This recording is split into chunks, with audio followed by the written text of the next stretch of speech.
Hello everyone, आप सबका स्वागत है स्टूडेंट। आज के इस ऑनलाइन सेशन में स्टूडेंट हम लोग वेस्ट बंगाल लीट एंट्रेंस एग्जामिनेशन के बारे में कुछ जानेंगे, क्योंकि वेस्ट बंगाल लीट एंट्रेंस एग्जामिनेशन का जो फॉर्म है वो 2 दिन पहले जो है आ चुका है, यानी कि 4 मई 2021 को। ठीक है, बहुत सारे ऐसे स्टूडेंट हैं डिप्लोमा के बिहार से जो वेस्ट बंगाल और झारखंड दोनों में फॉर्म भरते हैं। तो ये आज हम वेस्ट बंगाल के बारे में बात करेंगे। ठीक है, तो सबसे पहले आपको क्या करना है, तो सबसे पहले आपको wbjeeb.in वेबसाइट पे जाना है। इस वेबसाइट को जैसे ही आप ओपन करिएगा, आप मेरे पीछे देख सकते हैं स्क्रीन पे, हम इस वेबसाइट को ओपन कर रहे हैं। जैसे ही आप इस वेबसाइट को ओपन करिएगा, आपके सामने एक होम पेज आएगा। उस होम पेज में एग्जामिनेशन टैब पे आपको क्लिक करना है। जैसे ही आप एग्जामिनेशन टैब पे क्लिक करिएगा, क्लिक करने के बाद नीचे एक मेन्यू खुलेगा जिसमें छोटा छोटा पिक्चर बना हुआ होगा। उस पिक्चर के कॉर्नर में लिखा हुआ होगा JELET। ठीक है, इस पे आपको क्लिक करना है। इस टैब पे जैसे ही आप क्लिक करिएगा, आप सीधा लीट एंट्रेंस एग्जामिनेशन के होम पेज पे चले जाइएगा। उस होम पेज पे आप देख सकते हैं कि जो आपका टेंटेटिव एग्जामिनेशन है वेस्ट बंगाल लीट का, वो है आपका 29 अगस्त 2021, यानी कि जो इसका एग्जामिनेशन है स्टूडेंट वो 29 अगस्त 2021 को होने वाला है। ठीक है, तो चलिए हम लोग इंफॉर्मेशन बुलेटिन को डाउनलोड करते हैं, जो कि एक नोटिफिकेशन बुलेटिन है जिसमें आपको सारे इंफॉर्मेशन दिए जाते हैं वेस्ट बंगाल लीट एंट्रेंस एग्जामिनेशन के लिए। और वहां पर जितना भी आपका डाउट है वो हम लोग 1 बाय 1 क्लियर करेंगे, और उसमें जितने भी इंपॉर्टेंट पॉइंट्स हैं जो बिहार के स्टूडेंट के लिए इंपॉर्टेंट है उसको हम लोग 1 बाय 1 डिस्कस करेंगे। ठीक है, तो देखिए बुलेटिन को हम लोग कैसे डाउनलोड करेंगे। तो हम लोग को इंफॉर्मेशन बुलेटिन पे क्लिक करना है। जैसे ही क्लिक करिएगा, आपके पास एक नेक्स्ट पेज खुलेगा। उसमें छोटा सा पेज में एक PDF खुला हुआ होगा, उसको ऊपर से आप जैसे ही डाउनलोड बटन पे आप क्लिक करिएगा, देखिए पीछे चल रहा होगा वीडियो, उसमें जैसे ही आप क्लिक करिएगा आपके डेस्कटॉप पे वो फाइल डाउनलोड हो जाएगा। मेरे पास ऑलरेडी डाउनलोड किया हुआ है स्टूडेंट, तो हम लोग डायरेक्ट PDF में चलते हैं। तो PDF देखिए आप, उसमें जो सबसे पहला पॉइंट है वो ये है मेंशन किया हुआ कि आपका जो एप्लीकेशन मोड है वो टोटली इंटायरली ऑनलाइन बेसिस पर है, यानी कि आपको पूरा का पूरा ऑनलाइन ही फॉर्म भरना है। कोई भी ऑफलाइन फॉर्म ना आपको आयोग में भेजना है वेस्ट बंगाल डिपार्टमेंट में, ना ही आपको कोई भी डॉक्यूमेंट वहां पर भेजना है। टोटल का टोटल फॉर्म जो है ऑनलाइन भरा जाएगा। ओके, जो नेक्स्ट इसेंशियल बात है, इसमें आपके पास एक मोबाइल नंबर होना चाहिए और एक वैलिड ईमेल आईडी होना चाहिए, तभी आप इस फॉर्म को फिलअप कर सकते हैं। नेक्स्ट इसमें जो इंपॉर्टेंट नोट है वो ये है कि आपका नाम, आपके माँ का नाम, आपके पिता का नाम, आपका डेट ऑफ बर्थ और आपका डोमिसाइल, ये सारे चीज इंफॉर्मेशन जब आप एक बार फिलअप कर देते हैं स्टूडेंट, तो आप उसको कभी भी चेंज नहीं कर पाइएगा। इंटायरली आप उसी इंफॉर्मेशन के साथ आपको पूरा का पूरा एग्जाम देना होगा और एडमिशन भी लेना होगा। और अगर किसी डॉक्यूमेंट में ये पता चल जाता है कि आपका एवं मेंशन इंफॉर्मेशन मैच नहीं कर रहा है, तो आपका एप्लीकेशन रिजेक्ट हो सकता है। इसीलिए इन सारे इंफॉर्मेशन को ध्यान से देखिएगा, क्योंकि ये इंफॉर्मेशन जो है आप चेंज नहीं कर सकते हैं एक बार भरने के बाद। हालांकि फॉर्म करेक्ट करने के लिए एक मौका मिलता है, लेकिन उस मौके में भी आप ये सारा इंफॉर्मेशन को चेंज नहीं कर सकते हैं। नेक्स्ट है आपका फोटो और सिग्नेचर। आपके पास एक फोटो होना चाहिए और एक सिग्नेचर स्कैन होना चाहिए, जो कि आई होप आप सभी के पास होगा। आप लोग डिप्लोमा में उसको यूज भी करते हैं सेमेस्टर रजिस्ट्रेशन में। ठीक है, नेक्स्ट है रिगार्डिंग एप्लीकेशन फी। आपका जो एप्लीकेशन फी है इसमें 500 रुपए है फॉर जनरल कैंडिडेट और 400 रुपए है for SC ST OBC class 1 and OBC grade B। ठीक है, अब देखिए इसमें जो एप्लीकेशन फॉर्म है स्टूडेंट वो किसी भी हाल में आपको रिफंड नहीं होगा। ठीक है, अगर आपके फॉर्म में कोई गलती हो जाता है, आप एग्जाम में अपीयर हो ना हो, एक बार एग्जामिनेशन फी आपने भर दिया तो आपको एग्जामिनेशन फी वापस कभी नहीं मिलेगा, किसी भी सरकमस्टांस में नहीं। ठीक है, नेक्स्ट जो है इसमें देखिए टाइमिंग आपका दिया गया है। नेक्स्ट पेज में टाइमिंग आपका मेंशन है यहाँ पे, जो कि 11 बजे से लेकर के आपका 1 बजे तक पेपर होगा। ठीक है, यानी कि 11 बजे सुबह से 1 बजे दोपहर तक आपका पेपर होना है।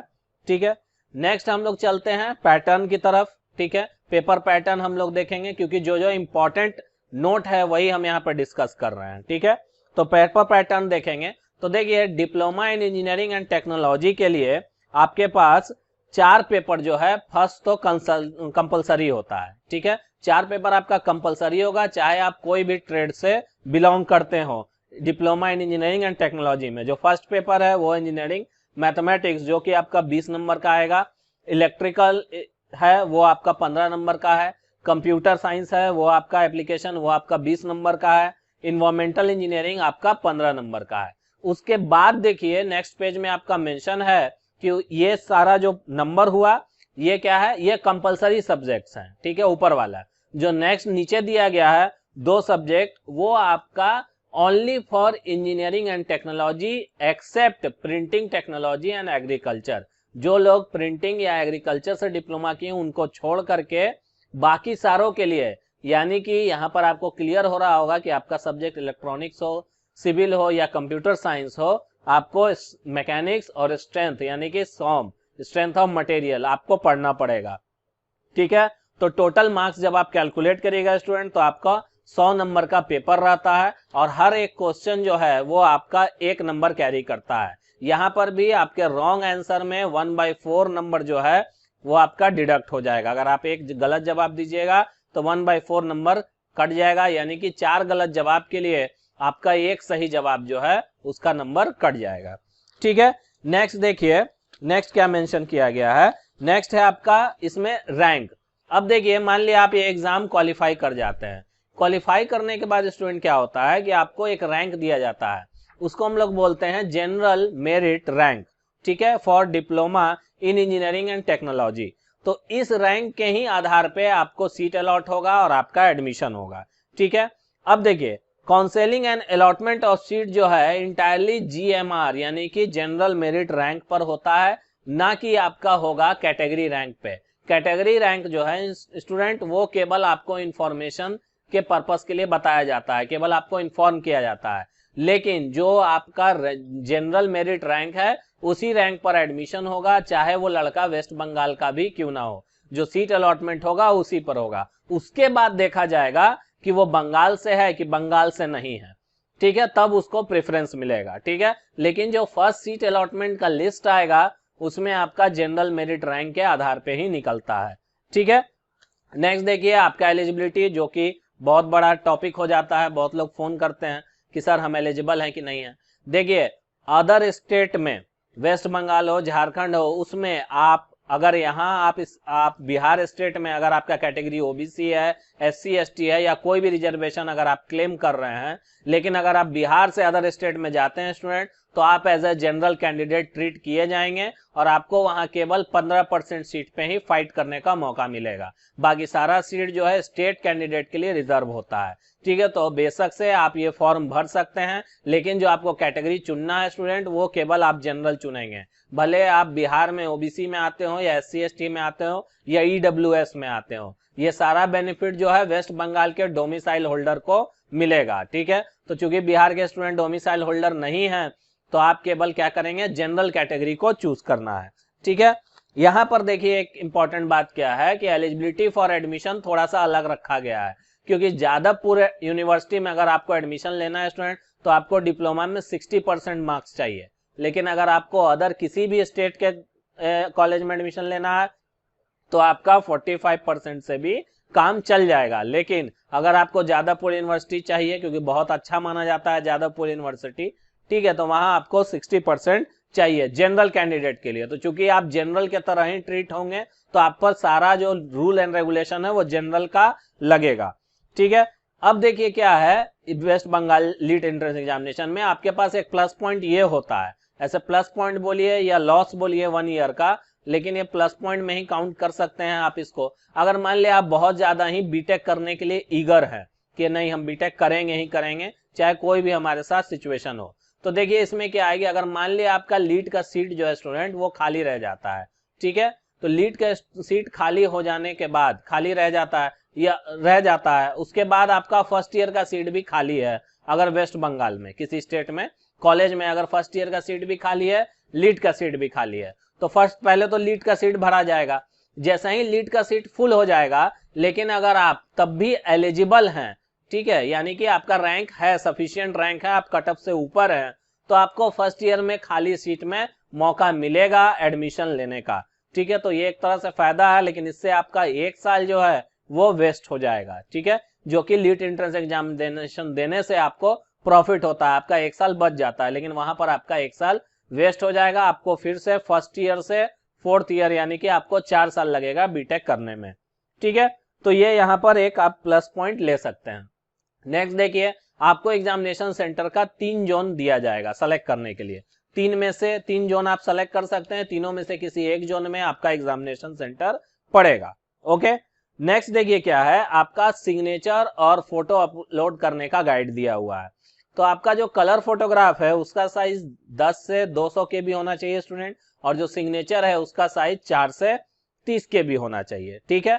जो डॉक्यूमेंट का साइज है स्टूडेंट वो आपका होगा 50 से 300 के बी, यानी कि 50 से 300 के बी के बीच में आपको डॉक्यूमेंट का साइज रखना है। अगर मान लिया कोई डोमिसाइल या कोई डॉक्यूमेंट आपको मांग रहा है तो उसका साइज 50 से 300 के बी रहेगा। हम लोग फॉर्म भर के देखेंगे कि कहाँ कौन कौन सा डॉक्यूमेंट चाहिए, ठीक है। अब देखिए कहता है कि आपका कंफर्मेशन पेज जनरेट होना बहुत जरूरी है, यानी कि फॉर्म फिल करने के बाद आपको कंफर्मेशन पेज मिलेगा। उस पेज को आप एज ए स्लिप समझ करके आपको उसको सेव करके रखना है, या आप प्रिंट करा करके भी रख सकते हैं, ठीक है। इसमें आपको 1 टाइम करेक्शन का भी मौका मिलेगा, जो कि हम आपको पहले ही बताए हैं। एक टाइम आपको करेक्शन करने का मौका मिलेगा, जिसका अगला नोटिफिकेशन आपको मिलेगा 1 महीने या 1.5 महीने के बाद, यानी कि एग्जामिनेशन से पहले आपको एक बार मौका मिलेगा कि आप अपने एप्लीकेशन फॉर्म को करेक्ट कर सकें। लेकिन अगेन आपको आपका नाम, डेट ऑफ बर्थ, माँ का नाम, फादर का नेम, डोमिसाइल, ठीक है, ये सब चेंज करने का आपके पास कोई ऑप्शन नहीं अवेलेबल होगा, ठीक है। अब सीधा हम लोग चलते हैं PDF number, page number 23, PDF का जो पेज नंबर है, क्योंकि बीच में आपका केवल क्या मेंशन है, परफॉर्मा वगैरह मेंशन है, जिसका आपको कोई जरूरत नहीं क्योंकि आप जनरल कैटेगरी में आते हैं, ठीक है। 23 में देखिए कुछ एग्जामिनेशन सेंटर मेंशन किया गया है, मेरे ख्याल से 25 एग्जामिनेशन सेंटर है वहां पे। तो उसमें देखिए 25 एग्जामिनेशन सेंटर में से जब नेक्स्ट पेज में जाइएगा तो उसमें लिखा हुआ है कि ये जो ऊपर दिए गए 25 एग्जामिनेशन सेंटर है स्टूडेंट, वो उसी के लिए है जो वेस्ट बंगाल का डोमिसाइल होल्ड करता है, वही लोग इन 25 में से चूज कर सकता है। आप कहाँ चूज करिएगा, तो जो नेक्स्ट पेज में जब आप आए हैं पेज नंबर 24, वहां नीचे देखिए मेंशन किया गया है कुछ एग्जामिनेशन सेंटर जो कि 5 या 6 है।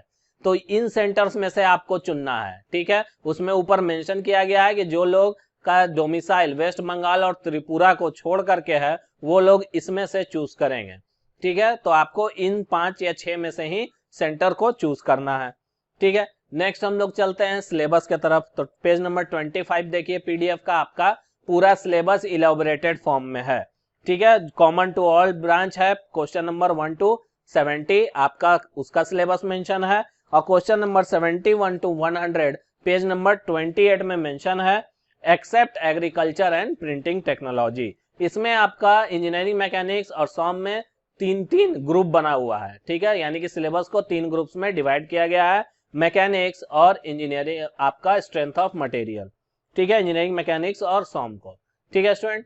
तो ये था आपका इंफॉर्मेशन बुलेटिन के बारे में। आप इसका फॉर्म भरिए, मैं तो कहूंगा कि भरना भी चाहिए, ठीक है, एग्जाम दे करके आइए। आपका प्रिपरेशन का जहां तक बात है स्टूडेंट, तो आप जो भी मैकेनिक्स रोशन सर ने आपको पढ़ाया है वो पूरा पढ़ के जाइए, और जो सॉम उन्होंने पढ़ाया है specially for mechanical student and civil, जो सॉम उन्होंने पढ़ाया है उसको आप पढ़ के जाइए। आप एग्जामिनेशन में कहीं ना कहीं क्वालिफाई कर पाइएगा, ठीक है। कंप्यूटर और इलेक्ट्रिकल जो आपके सब्जेक्ट में है सेमेस्टर में, आप उतना ही पढ़ के जाइए और एक बार ट्राई जरूर कीजिए इसके एग्जामिनेशन को देने का। ओके स्टूडेंट, तो चलिए नेक्स्ट हम लोग देखेंगे नेक्स्ट लेक्चर में कि हम लोग किस तरह से इसका फॉर्म को भरा जाता है। उसके लिए मैं नेक्स्ट वीडियो जल्दी ही अपलोड करूंगा, ठीक है, जिसमें आपको बताऊंगा कि कैसे इसका फॉर्म आपको फिलअप करना है। ओके स्टूडेंट, ठीक है, तो हम लोग नेक्स्ट सेशन में मिलेंगे। Thank you.